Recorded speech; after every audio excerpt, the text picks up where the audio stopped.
Alors, Top Chrono, c'est une entreprise qui aujourd'hui a 30 ans, bientôt, et qui est dans plusieurs pays de la sous-région et qui fait de la logistique rapide. Et aujourd'hui, notre objectif, c'est de faire en sorte que nous puissions vraiment, à travers le métier de logistique, pouvoir couvrir l'ensemble du continent et surtout s'ouvrir sur d'autres activités.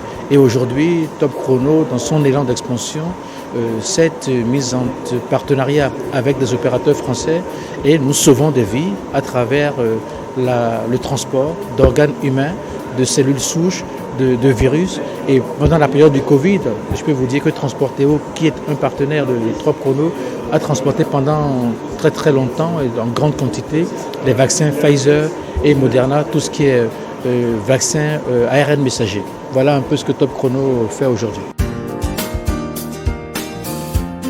C'est vrai que, vous savez, Didier à côté a souvent dit quelque chose. Il a souvent dit de faire en sorte que dans nos pays africains, que nous puissions avoir l'émergence des champions. Et c'est vrai qu'il faut absolument que nous travaillions. Et ça, il faut que les pouvoirs publics jouent un rôle important. Je prends souvent l'exemple du Nigeria en disant que lorsqu'on prend un pays comme le Nigeria, quelqu'un comme Dangote n'est pas sorti ex nihilo. Ça a été la volonté politique d'un président qui s'appelle Obasanjo qui a voulu qu'au Nigeria, il y ait des champions. Eh bien, dans nos pays africains, nous devons travailler à faire en sorte que dans chaque domaine d'activité économique, qu'ils puissent avoir des champions. Et on aurait bien aimé que Top Chrono soit le champion de la logistique dans la sous-région.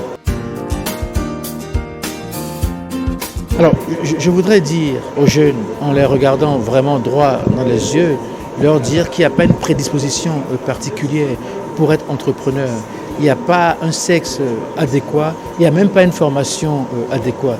Il faut simplement avoir foi à ce qu'on a envie de faire, il faut avoir de la résilience et surtout avoir un esprit de créativité, mais surtout d'innovation.